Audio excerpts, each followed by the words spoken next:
number 2 role still up for grabs? Are you guys still competing for that number 2 role? Number 2 role? Like number 2 string quarterback. The back. Oh, Yeah.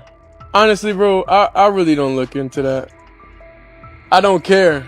Whenever it's time for me to get out there and play, I'm going to play. Adversity, things is going to knock you down sometimes, but the main thing about it is you just got to push through it. There's a lot of people in this world that's going through stuff, but, you know, I'm playing for a lot more than just me. Yes. And will he kind of be the backup? Joe will start the game. Dillon will play second. Shedeur will play third. Shedeur Sanders is done with the chatter.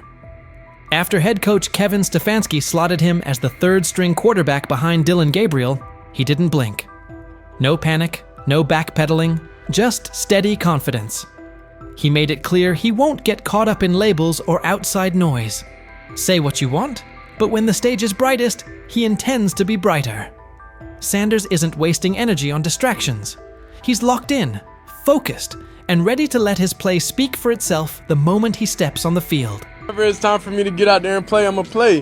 Whenever it's time for the lights to come on, I'm going to do my thing. I'm not concerned about when it is. I'm not concerned about, you know, how many reps I'm getting at this point is what it is. Because I know when the lights come on, when everything going, when the pressure's on, you know who I am. Shedeur Sanders isn't losing sleep over Kevin Stefanski's depth chart or the situation around it. He's certain that when his number is called, the film will force a second look at every assumption. Practice rotations and outside noise aren't his focus. He trusts his preparation and what he brings to the position. The equation is simple. When the pressure is real and the lights are hot, he'll answer it and quiet the doubts. He's not chasing validation anywhere else. The field is where he'll do his talking. This isn't just a solo climb for him either. He views his supporters as part of the mission, not spectators on the sideline. He's navigated stretches like this before and found a way through, and that same mindset drives him now. Every window that opens, he plans to seize. The message doesn't change. The work never stopped, the standard hasn't moved, and he's ready to prove it again the moment opportunity meets preparation. The main thing about it is you just got to push through it. There's a lot of people in this world that's going through stuff, but, you know, I'm playing for a lot more than just me, you know, so regardless of pain, that's always how I've been, even in college, you know, so in high school and everything from when I was young, regardless of like physically, you know, if I don't feel my best, I still gotta go out there and execute with no excuses. Since landing in Cleveland, Shedeur Sanders says his perspective has shifted. Simply lacing up for practice each day feels like a gift he used to imagine, not live. He's embracing patience, fully prepared to wait his turn, and when that window opens, he intends to sprint through it. Until then, the plan is simple. Stack work, refine the details, and be over-prepared when the call comes. To critics, he doesn't frame this chapter as a setback at all. It's the runway. This is time to tighten footwork, sharpen reads, and stay mentally locked in for what's next. He's clear that when the moment arrives, he'll put the whole toolkit on display and let the tape answer the questions. The focus hasn't wavered, the workload hasn't eased, and the standard hasn't moved. When opportunity meets preparation, he intends to show exactly who he is and what he can do. I would say I learn life in a different perspective, you know, and that's why I come here. I'm happy. I always got good energy because, you know, I'm blessed to come out here. And he's backing it up. In his latest practice, Shedeur Sanders showed exactly what cooking looks like. He came out a touch sluggish while shaking off the last of the injury effects, then locked into rhythm. By the end, one throw stole the entire session, an eye-catching rip that reminded everyone he's trending back to full form. That single play said more than a soundbite ever could. It wasn't just 6 points. It was a snapshot of poise, placement, and field vision. The way he worked through the look, trusted his mechanics, and delivered on time matched the confidence he's been voicing. It was the kind of ball that makes coaches pause, teammates lean in, and critics pump the brakes. Sanders addressed Dillon Gabriel's recent comments with calm and maturity. Even after Gabriel clarified they weren't aimed directly at him, Shedeur said he didn't spend a second dwelling on it. He believes God gives him the steadiness to stay grounded and avoid reacting to every headline. The noise is irrelevant. his focus stays the same. Whatever's said, so be it. Still, his posture told you he understood the subtext. He carried himself like someone who knew the message had him in mind, and he turned it into quiet fuel. The composure wasn't about pretending nothing happened. It was about showing he's bigger than the back and forth. He knows the real answer won't come from a podium. It'll come when he steps between the lines and lets the tape speak. Honestly, I don't even think about nothing. I don't think about anything. If it's not words or anything, at this point, it can't do anything to me. I know, the God put the ability and the power within me to not even think about nobody else's comments, not care. It is what it is. I spoke with him. He said, nah, bro, that wasn't. He said, that wasn't. He told me on the plane. He came up. He was like, nah, bro, that wasn't at you. I see how they trying to spin. I'm like, oh, all right. I'm not tripping, regardless of whatever it was. He's right to ignore most of it. Not every take deserves oxygen. There will always be bandwagon critics who pile on when things look rough and pivot the second momentum flips. The same voices throwing shots now will rush to celebrate him once he delivers. And you can bet Colin Cowherd will be near the front of that line. He's been all in on the skepticism around Shedeur Sanders lately, using every opening to question him. Cowherd praised Kevin Stefanski for elevating Dillon Gabriel to quarterback 2 and sliding Shedeur to 3rd, calling it the smart, low-risk move and proof of Stefanski's top-tier instincts. But it's hard to miss how quickly Cowherd writes Shedeur off, as if he's eager to see a miss before the kid gets a fair runway. Cowherd didn't stop there. He mocked Shedeur and his supporters, pointing out that several franchises were searching for starters and many more needed steady backups, and none chose him. He hammered the draft optics too. Dillon Gabriel in the 3rd round versus Shedeur in the 5th, framing that as the league's verdict. In his telling, the message is already settled. Shedeur's backers may have shrugged at that before, but, as Cowherd puts it, the numbers make the case. And many of us believe Jimmy Haslam, the owner of the Browns, is the one that nudged the front office into drafting him.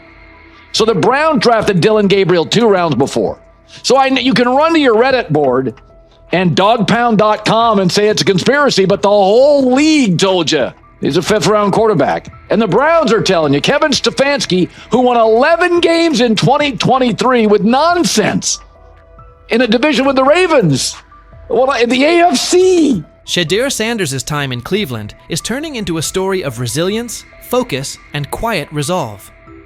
Even as the 3rd-string quarterback behind Dillon Gabriel, he hasn't let rankings or outside opinions throw him off course. From day one, he's kept his eyes on the bigger picture, steady growth, daily preparation, and being ready the second his opportunity arrives. Every critique is fuel, not a verdict, and he's using it to sharpen his game. His recent work on the field backs that up. Coming off injury, he settled in quickly and found his rhythm, capping practice with a pinpoint touchdown that stood out as the day's highlight. The timing, placement, and poise on that throw reflected the same confidence he's been preaching, reading the look, trusting his mechanics, and executing cleanly. It's the kind of rep that gets a coach's attention, earns teammates' trust, and makes skeptics pause. Sanders' maturity shows in how he handles chatter from teammates, rivals, and the media. Whether responding to Dillon Gabriel's comments or brushing off negative noise, he stays grounded, crediting faith and focus for keeping him steady. He knows the talk is part of the job, and he's committed to letting the film speak louder than any quote. Meanwhile, critics like Colin Cowherd have leaned into the doubts, pointing to draft status, Gabriel in the 3rd round, Shedeur in the 5th, and the lack of immediate interest from teams as proof the league has already made up its mind. Sanders isn't letting that define him. He understands success isn't about early labels. It's about persistence, preparation, and performance when it counts. As he keeps stacking work and embracing each rep, it's clear he's preparing for the moment his potential becomes undeniable. The road may be tough, but his discipline and mindset suggest he's more than capable of rising above doubt and making his mark in the NFL. What's your read on Shedeur Sanders' approach so far? Do you think his patience and focus will pay off once he gets real snaps? And how much do takes like Colin Cowherd's actually impact a young quarterback? Do they hinder, or do they add fuel? So he says, this is exactly what he says. I'm told the footage of Shedeur Sanders meeting with the Giants is so bad that both the Browns and the Sanders family have threatened legal action if it is. What in the NFL is happening right now? The New York Giants just leaked a draft interview recording with Shedeur Sanders, and fans are completely freaking out. Did Shedeur take some shots? Did the Giants forget what the word confidential means? Or did someone accidentally hit reply all on something that was supposed to stay locked away? Get ready, because this roller coaster involves hot mics, bad takes, and a whole lot of drama. What happened with Shedeur on draft night to make him fall to the 5th round, and them talking about the Giants coming out with all that information talking about Shedeur did bad, bombed the interview, all that type stuff. We all know my last video when I talked about the interview tape about Shedeur did not get a playbook. The NY Giants, in true Stonewall fashion, dropped a carefully trimmed clip from their highly sought-after interview with Shedeur Sanders, then quickly locked everything else away like it was top-secret intel. Was this a calculated PR stunt, or just a low-key attempt at sabotage? Either way, the silence speaks louder than any official statement. Fans aren't buying this half-baked version of transparency, and they're definitely not ready to just bench him and move on. Instead, they're demanding answers, calling out the organization for what feels like a planned smear job. One thing's for sure, the hate is loud, but Shedeur's supporters are even louder. There was another team that he sat down with. What do you mean it didn't go well after that? So, he was pissed that they did that to him. They did that to him. He counter-confronted the them. same thing they do to every other quarterback prospect. They did that to him. They slide in a mistake to see if you catch it. Right. And so because you're the quarterback. But he didn't take it as a correction. He took it as like he got pissed off. Yeah, and it's like so here's another one. So another one was, he throws a bad interception, and it was a deep throw early in the game, and he comes back and they go in the meeting, they show the interception. Let's just call it like it is. The Giants have perfected the tease. They've basically turned "we've got more, but we're not sharing it" into a comedy act, and the joke's on them. It's like they're standing center stage, booing themselves. Oh, you want more? Too bad. We're guarding it like Grandma's secret lasagna recipe. Congrats, Giants. You've officially become the talk of TikTok, X, and even Aunt Barbara's Facebook.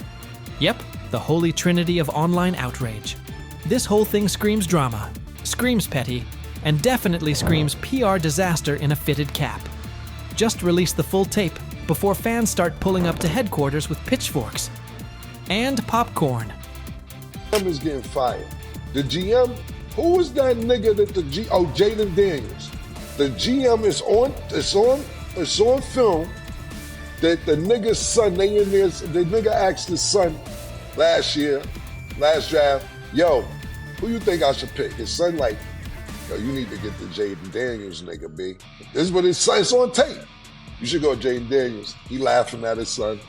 And all right, cool, get Jaden Daniels. I don't even know how that tape got out.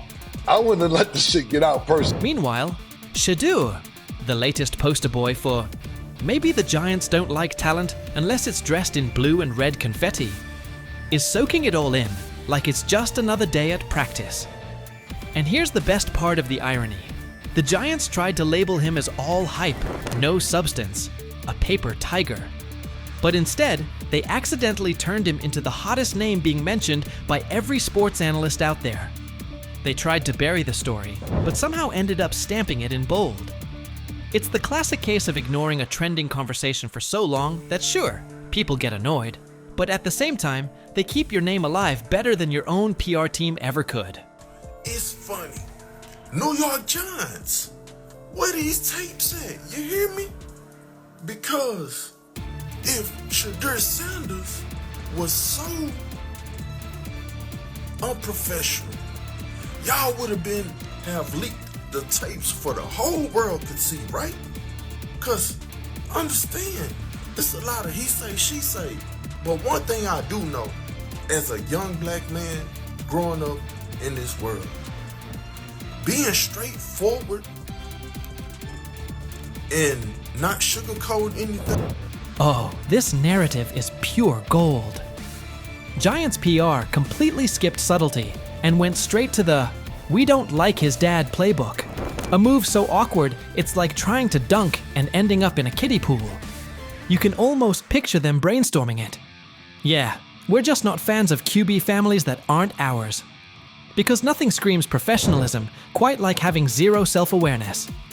And the fan reactions? Absolutely priceless. That one little clip was all it took to set the internet on fire. Keyboards everywhere started lighting up. People are asking, why hide the good stuff? What are you trying to cover up? If there's really nothing to hide, why not just drop the full thing? And spoiler alert, they weren't whispering. Social media exploded faster than a New York City grill on Memorial Day weekend. Them out. Another moment. What they do during the film and the combine and the meetings is teams will install mistakes intentionally planted in the install, and they want you to catch them. Shedeur didn't, and when a coach called him out, once again, it didn't sit well. It's like, bro, there's not many teams needing quarterbacks, especially since Pittsburgh appears to have a deal with Aaron Rodgers and Tennessee's getting Cam Ward. So you're down to the Giants, who are not in. And that brings us to the next tasty slice of irony. By refusing to release the full interview, the New York Giants probably thought they were hurting Shedeur Sanders' image. But instead, they ended up throwing gasoline on the hype train. Rather than shutting things down, they made him look like the kid who grabbed the last cookie and somehow got blamed for taking the whole jar. Only difference? This kid's got cameras on him 24/7, and he's handling the heat like a seasoned pro. Now, every move he makes is being broken down, every throw studied like it's a presidential debate. Fans are calling it what it is. They've lied on Shedeur.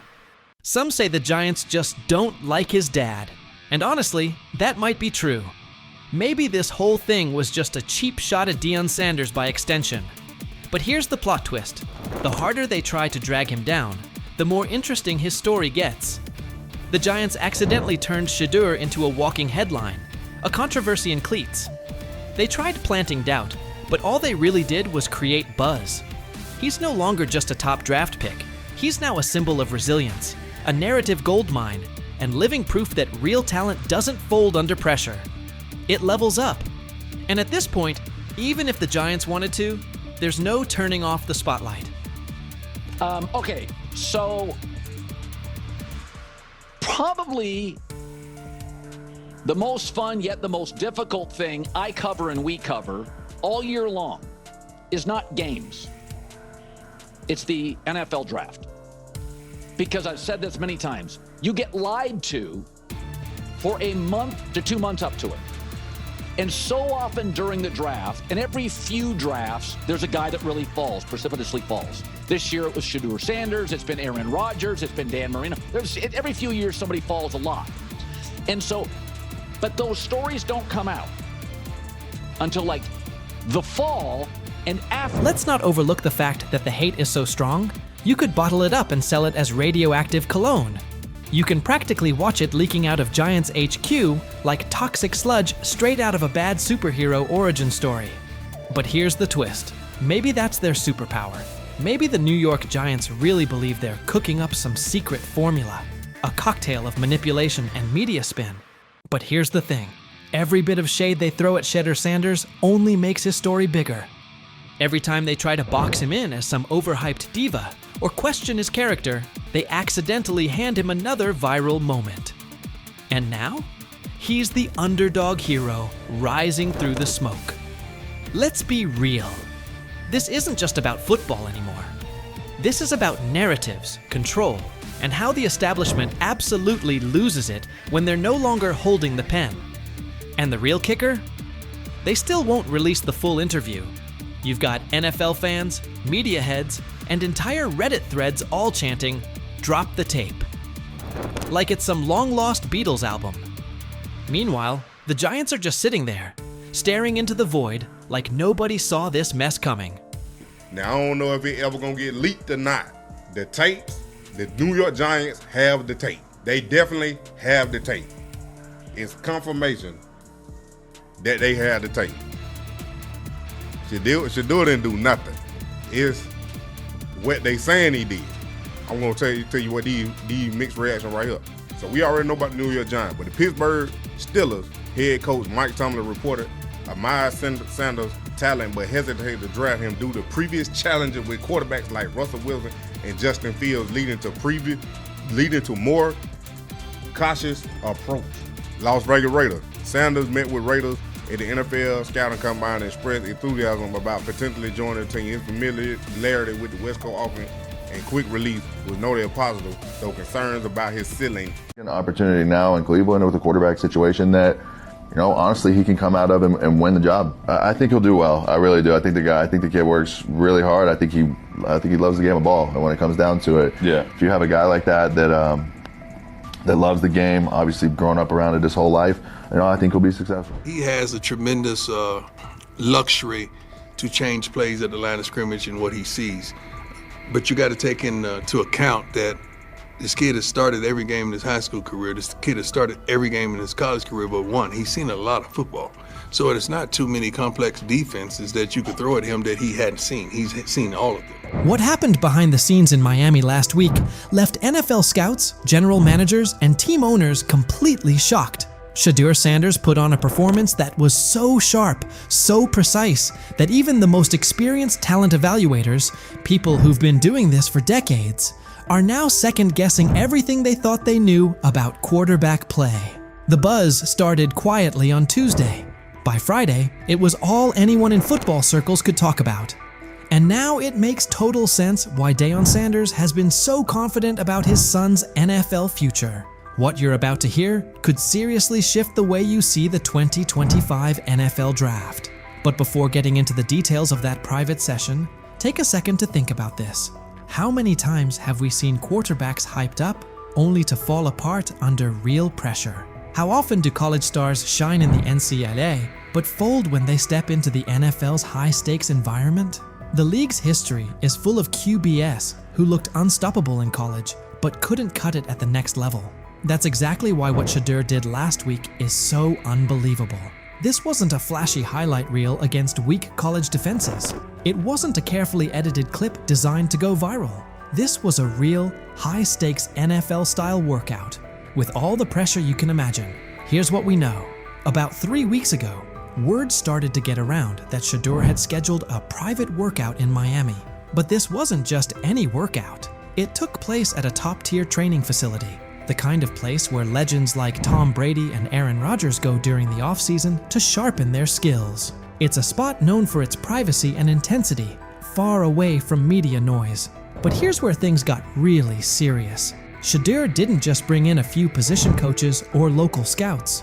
He invited the big names, the harshest critics. These were evaluators who don't get impressed by flashy stats or famous families. Think former NFL defensive coordinators who've built entire careers on shutting down elite QBs.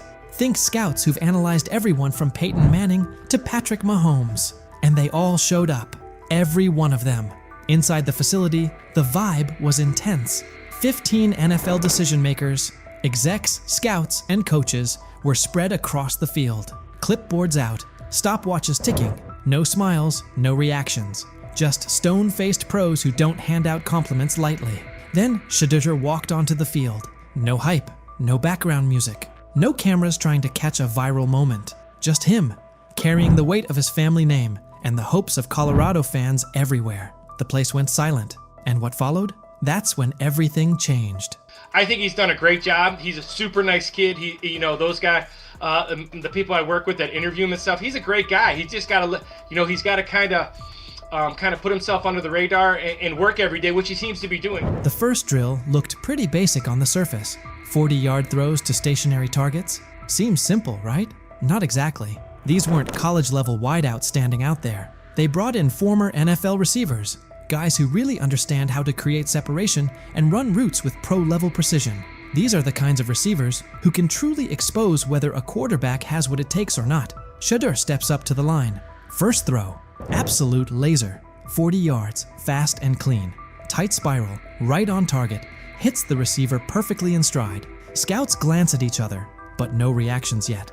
They've seen strong arms before. Then comes the second throw. Still 40 yards, but now it's a comeback route, way more challenging. The timing has to be spot on. The throw needs to be out before the receiver even makes his cut. Shedeur doesn't just hit the pass, he reads it ahead of time, releasing the ball before the receiver even turns. When the ball lands right in the receiver's chest, just as he comes out of the break, even some of the veteran coaches are caught off guard. One scout literally drops his clipboard. And that was just the warm-up. The real challenge came next. Game simulation. Imagine this. A mock defense made up of former NFL players. Not fringe guys, but legit starters from just a couple of seasons ago. These defenders know how to bait quarterbacks, disguise their coverage, and turn up the pressure. Here's the setup. 2-minute drill. Down 6 points. 85 yards to go. No timeouts. It's the kind of pressure that usually breaks college quarterbacks and separates the real ones from the hype. Shedeur lines up under center. The defense shows one look, but you can tell something's coming. There's a shift about to happen. Classic disguise to force confusion. As soon as the ball is snapped, the coverage rotates, just like expected. Most young QBs would freeze, panic, or try to force something risky, but not Shedeur. He steps up into the pocket with the kind of calm you see from seasoned pros. Eyes downfield the entire time. Then, he sees it. A tiny window, open for maybe half a second. A slot receiver breaking on a dig route, the linebacker trailing just behind. That window is so tight most college QBs wouldn't even attempt it. But Shedeur doesn't hesitate. He fires a strike right between two defenders, hitting his receiver in perfect stride. The linebacker stops mid-step, stunned. The safety trying to rotate over just shakes his head, like he can't believe what he just saw. The scouts lean in. They know they're watching something rare. And the best part? This was only the beginning. Incredibly accurate. Yes, he really understands not only offensive football, but he understands what you're doing as a defense, so he'll pick you apart that way. He processes quickly. Like, all those things to me are big-time attributes. And I just remember last year at this time, Bo Nix falling. People saying, hey, Bo Nix is going to be a second-rounder, and Bo Nix is not. By the way, that guy was one of the best. But now they can't have him. The same people responsible for his slide in the draft are the ones scrambling. They called him cocky, arrogant, threw every label at him, hoping it would break him. But through it all, Shedeur stayed cool.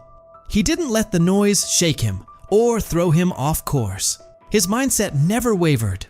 He knew exactly what he brought to the table, and no amount of criticism was going to change that. Instead of folding under the pressure, he locked in even more. Their doubt didn't shake him. It fueled him, because deep down, he knew that what he showed on that field wasn't some lucky moment. It was real. It was proof of who he is and what he's capable of becoming. And now, those same scouts are left second-guessing everything. They thought they had him figured out. But what they saw last week flipped their entire evaluation on its head. At first, they saw attitude. They saw confidence and labeled it arrogance. They judged him before really watching him.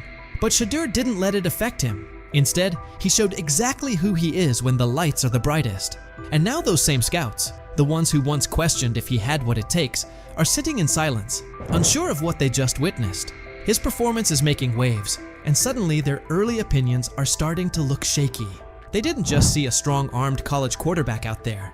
They saw a leader, calm, smart, in total control. The more his confidence grows, the better he gets. And now, they're starting to realize they might have missed something big.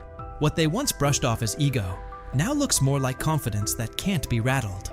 And his ability to shine under pressure is forcing a lot of people to rethink how they evaluate talent. Every day that passes, the question gets louder. How long can they keep ignoring the guy they once dismissed? Have we ever seen a quarterback flip the narrative like Shedeur Sanders just did?